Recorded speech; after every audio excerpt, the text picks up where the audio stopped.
Hello, and welcome to Go Wild. June, of course, is Wildlife Trust's month for going wild, encouraging everybody to do something, a random act of wildness every day in June. So it's 30 different random acts of wildness. But this talk is more about rewilding yourself completely. So rather than just going out deliberately and doing one random act of wildness every day, it's making your whole life a little bit wilder. Human beings evolved as wildlife. We were part of the ecosystem of the African savannah. So this is about 30,000 years ago when Homo sapiens first came into being, first evolved as something you'd recognize now as a human being. We've had agriculture only 10,000 years and industrialization about 200 years. And when I look back on how things have changed in my life, things like color television, computers, home computers, smartphones, mobile phones, all these things now impinge hugely on our lives and take away that intrinsic wildness that we have. It's interesting that when you look at stately homes and the parklands people have made, they echo that savannah background, that lost Eden, if you like. The open spaces of grassland, the parkland trees, spaced out trees, some water in the foreground. These are all things we'd have needed to live as wild things. We need the water. We need to be able to see where our next meal was coming from, where the prey was, the large herds of antelopes and buffaloes and things like that we might be able to hunt, and also the things that might be hunting us. So it's an idealized landscape, but it goes right back to when we were evolving as people. Obviously, as hunters, we had to be aware of everything around us. We had to know where the prey was. We had to be able to track it. We had to be able to find it. And people still live like that now. You look at the Kalahari Bushmen and people, absolute expert trackers and totally observant of everything around them.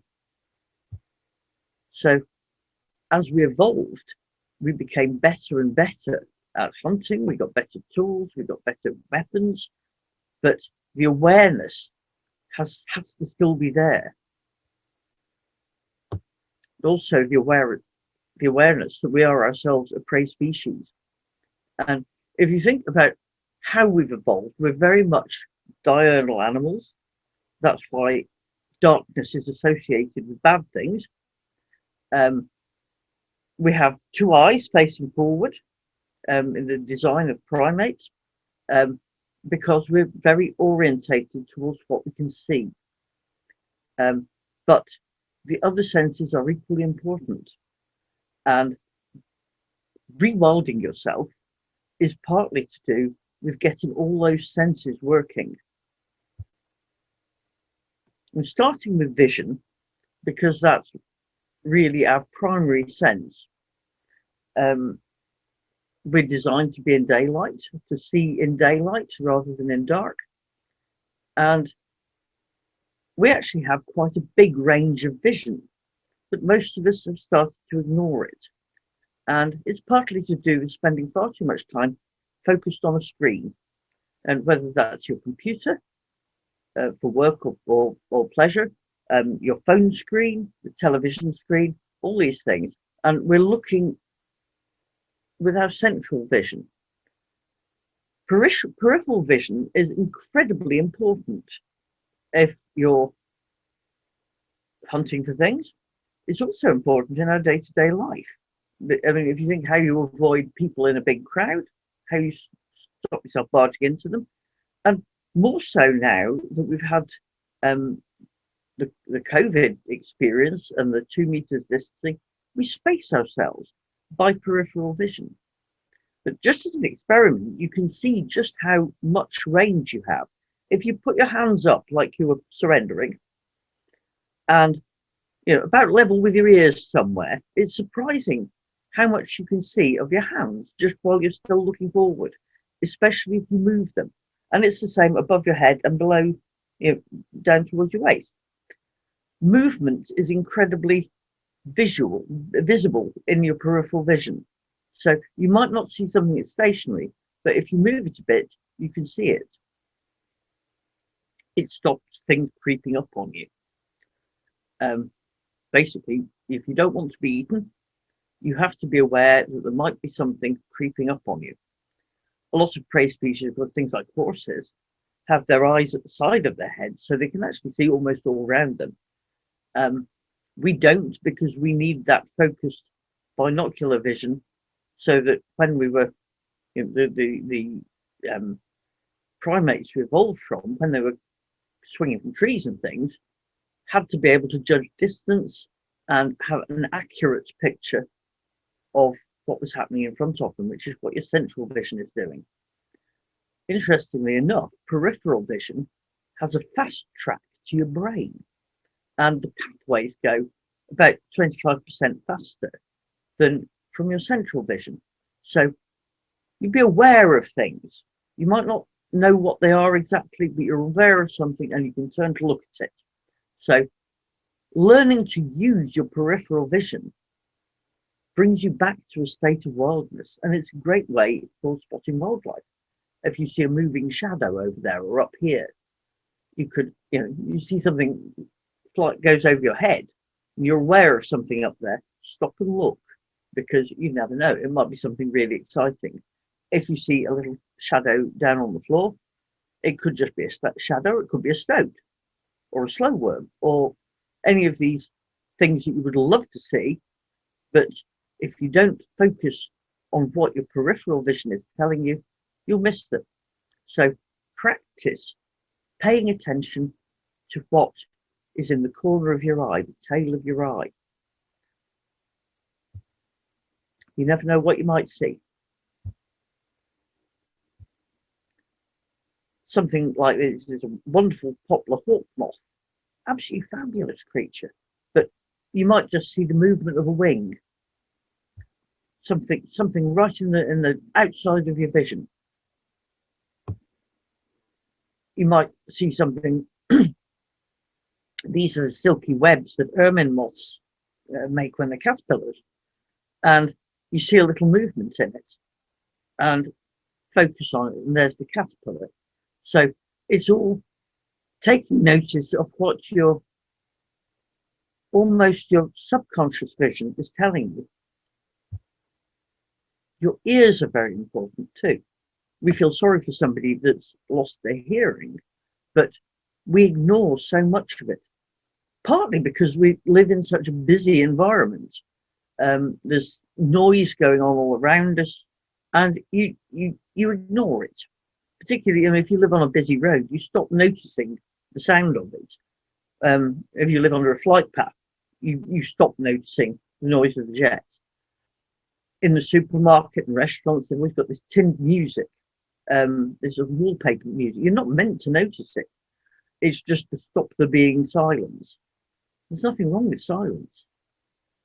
Hearing is incredibly important. Fennec foxes, of course, have these marvelous ears, but you can mimic them yourself. If you put your hands behind your ears like this, it can focus your hearing, and you can tell better where the sound is coming from. And interestingly enough, if you open your mouth a bit, you may look a bit idiotic, but it does help your hearing. So if there's something you want to hear particularly and is on the edge of your range of hearing, this is a Dorbinson's bat. It's got a large bat, it's got quite a low call, and you might be able to pick them out. Children can, young people often can. As we get older, our hearing deteriorates. But if you want to try and hear one, try the hands behind the ears and the mouth open. Right, so you look like an idiot, but you can hear things, you can pinpoint things, which is incredibly important. When we were in the savannah, if you heard the cry of an oxpecker. This is a bird that feeds on ticks on large herbivores. It would be important to know. It might stop you walking around that bush and straight into a sleeping rhino or a buffalo or any of these things that could be very dangerous. On the other hand, the call of something like a honey guide can lead you to a really useful food source. Obviously, in this country, we're not really threatened by these things, but you never know. If I hear a lot of birds chattering in the sky, I look up because it could be small birds mobbing a falcon.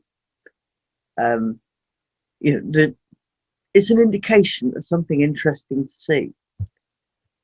If you're walking down the canal or down a stream by the water, where it's if you keep your hearing focused, that plop you hear, it's not just any old water thing. It could be a waterfowl. It could be a kingfisher.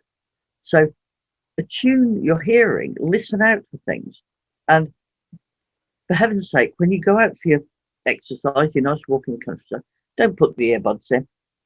Apart from anything else, you could get run over by something, but it stops you hearing the sounds all around you that are important to your inner wild, because they're the things that could tell you where there might be something to eat or what might be coming to eat you. So it's all part of that atavistic wild interior. Your sense of smell. This is another thing that has been dulled because we live in a world of air fresheners and perfumes and all deodorants and all these things that have an artificial smell. We live surrounded by artificial smells. Some smells are going to tell you that something's good to eat, something wholesome, like the smell of, I don't know, newly ground coffee, freshly baked bread, flowers. It's a nice smell. It's a smell that you want to move to. If you only ever buy your spices ready ground in jars, just try one day grinding them freshly yourself and notice the difference. The sense of smell makes a huge difference to things. Of course, bad smells work as well. The smell, particularly of carnivore dung, has something called scatol in it, which tells you, it disgusts you. It tells you this is not something you want to be close to, which is a valuable atavistic response, because these things can be full of bacteria. So you really want to avoid it. So the disgust you feel if you have you stepped in dog mess or something is there right from the dawn of time. It's telling you this is a dangerous thing. Interestingly enough, there is traces of scatol in jasmine and apple blossom too. Orange blossom too. But you know, there are some things that don't smell good that actually are a useful condiment or addition in small quantities, like asafoetida. But the smell is there to tell you that it's something you don't want to approach, you don't want to be near. So pay attention to your sense of smell when you're out in, if you're going out seriously to go wild outside. Don't cover yourself in perfume.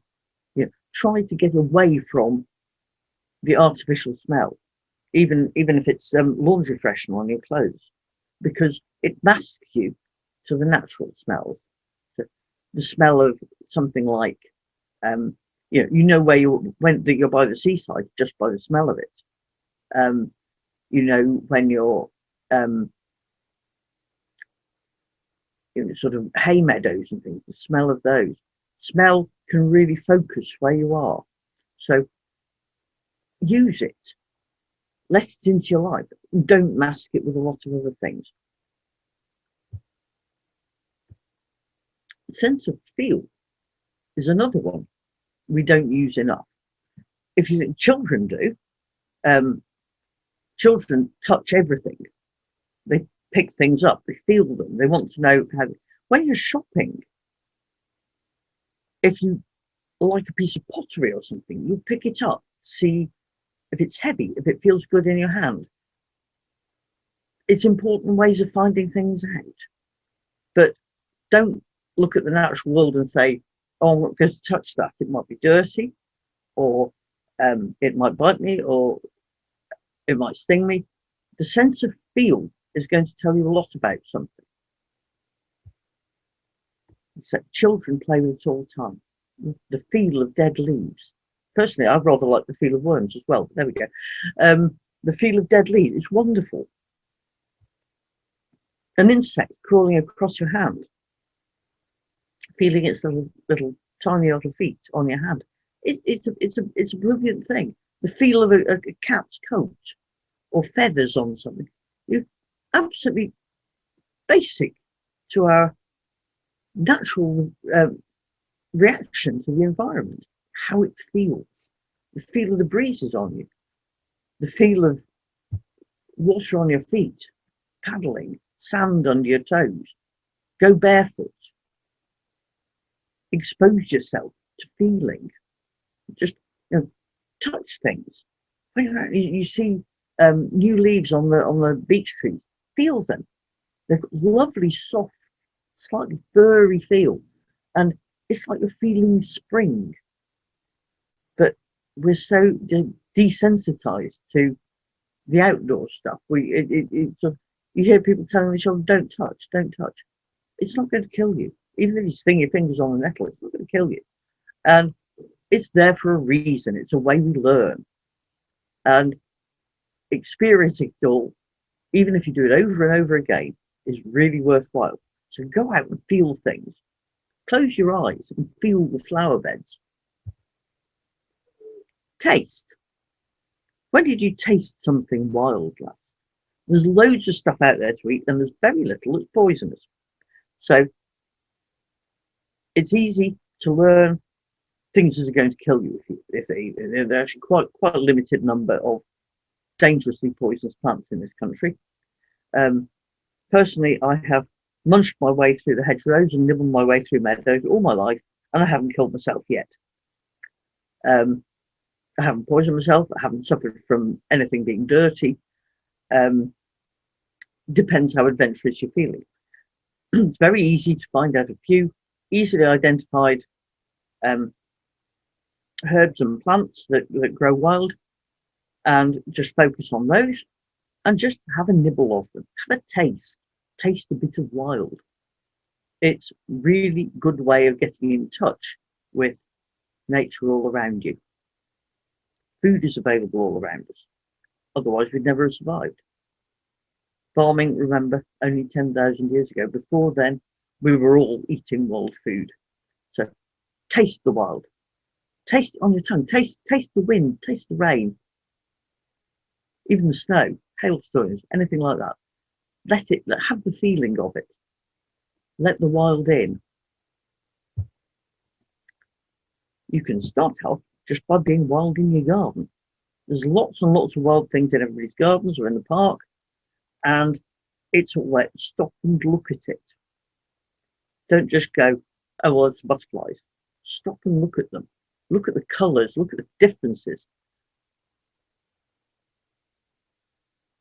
Which brings me on to something that's not actually necessary, really. But when you start noticing these things, you start looking up, looking down, looking round, and reacting to all those glimpses and shadows in your peripheral vision, remember, you're going to start seeing things. The next step to seeing them, of course, is wanting to know what they are. Give them a name. All our familiar things have names. Our pets have names. The farmers' cows probably have names. We all have names. And it's the difference between going, oh, well, it's a butterfly, which is like saying, oh, that's that fella from down the road. If you can give it a name, he stops being the fella from down the road and becomes Bill, your mate, or Bill that you had the argument with the hedgehog, or whatever. Start knowing what things are. You start with a few species, build it up, they become familiar, and they become something that instead of just going, oh, it's a butterfly, you look and go, it's a small tortoiseshell, it's a red admiral, and it's got a personality. It's become part of your life. It's become personal to you because it has a name. So it's always worth knowing, even a few basic species. It will enrich your life. Learn to sit still. Sitting still is the very, very best way of seeing wildlife. You don't have to run about and look for it. If you just sit still, it'll come to you. Sit still and quiet, and try not to provide a silhouette against the skyline. So if you have a raised bank behind you, or a tree behind you, or bushes or something like that, it will stop you being visible. And if you don't move, remember the thing about the peripheral vision, the moving fingers, you could see them, and the hand you couldn't. Sitting still is the same. Movement brings attention.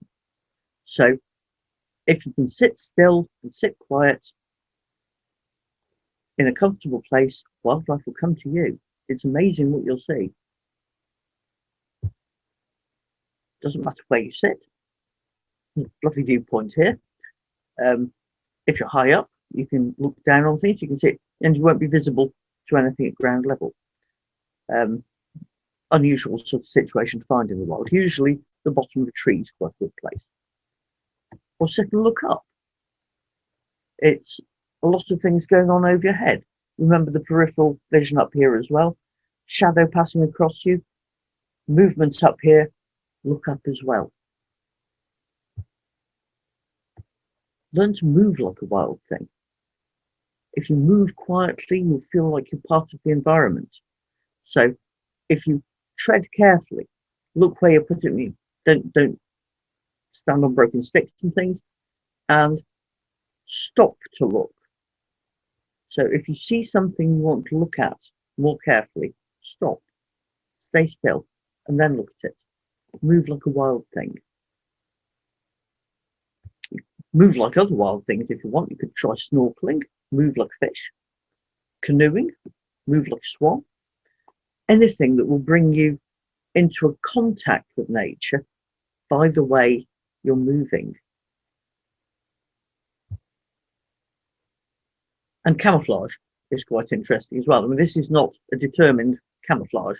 This is just the fact that the shadows and everything are acting in such a way that I'm almost disappearing into the background there.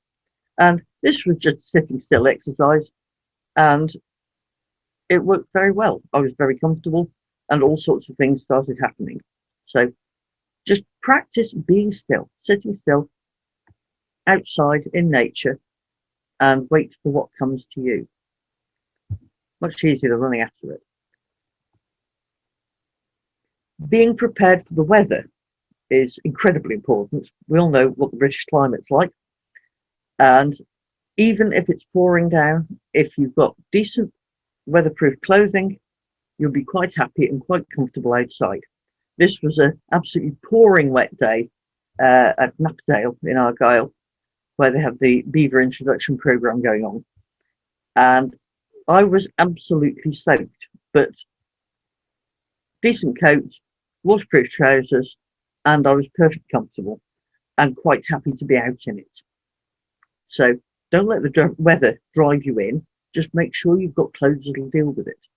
Something you can sit on in the wet. Waterproof trousers are great. You can sit down on anything, or even a plastic bag in your pocket will do.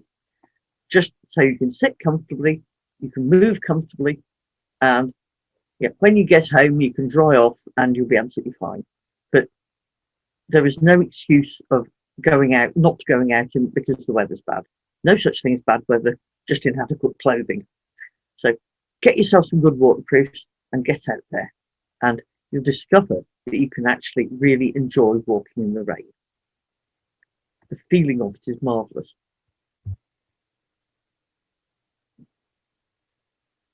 Bring the wild closer to yourself. It's very much easier now to see things close up because you can get a set of binoculars, which brings the wildlife right to you. You can look into the eyes of an owl or a deer, and you're close enough to it because of your binoculars, it's almost like magic. So get some binoculars, carry them, use them, get used to them. But remember, when you're sitting still and waiting for the wildlife to come to you, if you're picking up your binoculars to have a closer look, do it very slowly. Pretend you're doing Tai Chi.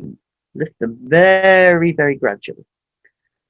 But bring wildlife into you as well as going to it. Other ways you can bring wildlife to you. We had the buddleia bush earlier on with the butterflies on. You can put bird feeders out.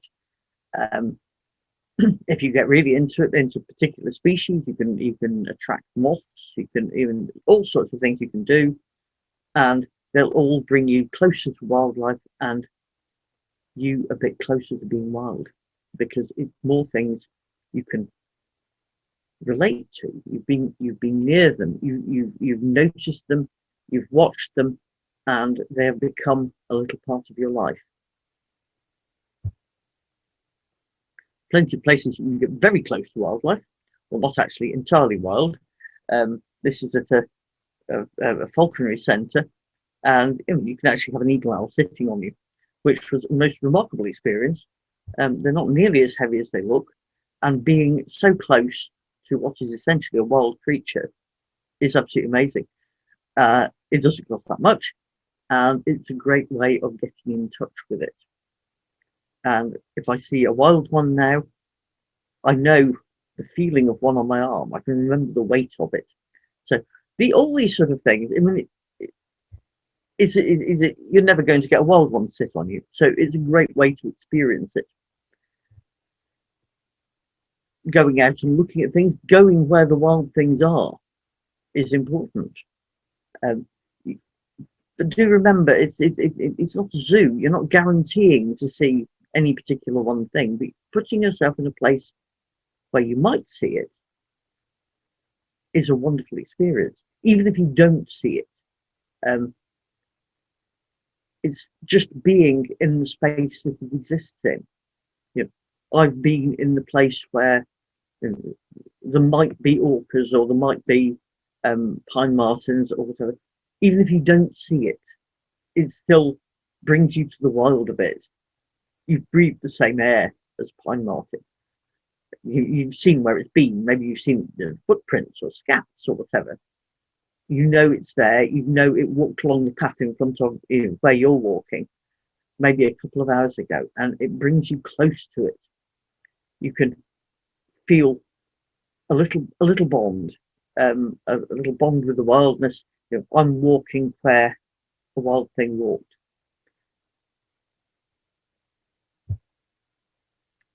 Get down close.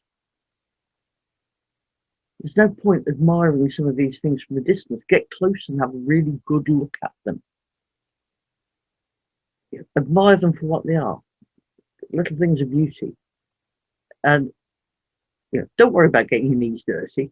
Clothes wash, knees wash, hands wash. Just get down and in amongst it, because that's the only way you're going to feel truly wild. And sometimes you need a bit of special equipment.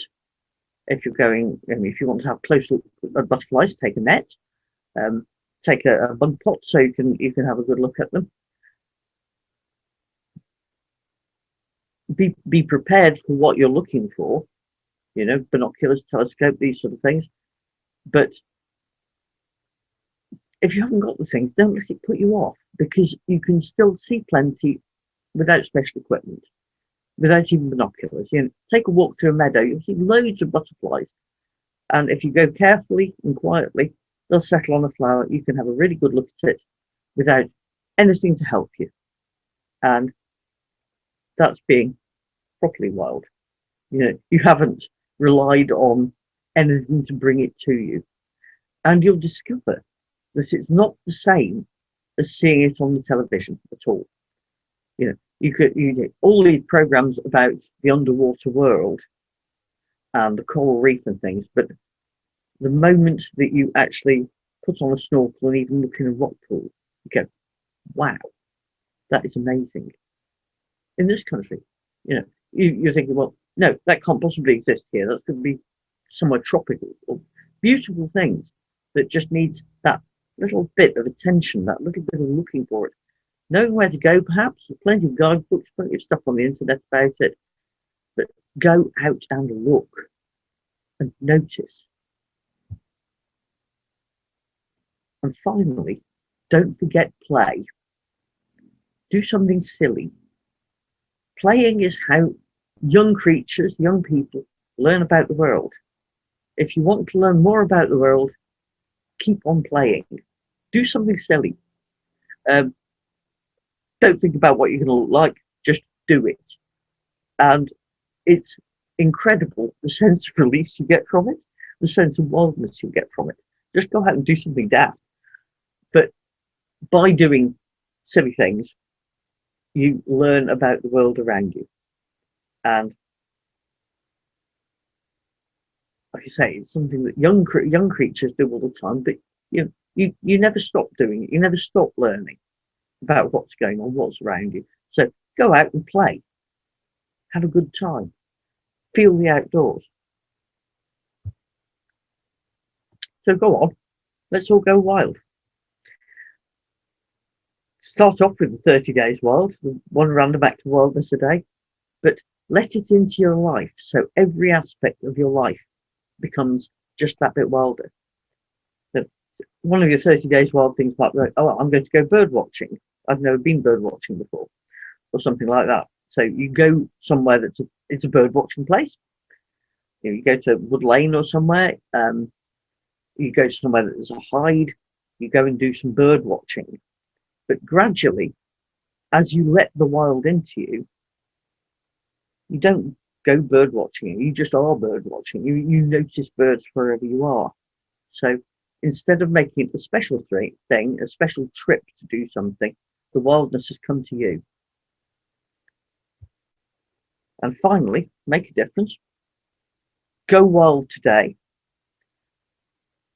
Let us keep the wild places and the wildness to enjoy by joining the Wildlife Trust. We've got the 30 Days Wild thing coming up. If you enjoy it, we'll have plenty of stuff on social media, on the website and that sort of thing, that you can find inspiration for places to go and things to do. And just think, for a family membership, £5 a month, to take an adult and two children to the pictures for one film is going to cost you over £20 in one of the big cinemas. So for the same price, you can have 4 months of Wildlife Trust and lovely places to go to that cost you nothing. And you can indulge all your senses. How many senses can do you really want to indulge in a cinema? You've got the screen in front of you. You've got the popcorn that tastes of popcorn, sugar. Go out, go wild, enjoy the taste, the smells. When did you last enjoy a smell in a cinema? Let's face it. Touch, feel of things, sound of things, and the sight of things. Let yourself go wild. Go back to your atavistic self. It's returning to Eden without going there. So help us keep the places to go to. Join us today, but most of all, go out and enjoy it. Go out and do it. Go wild. Thank you.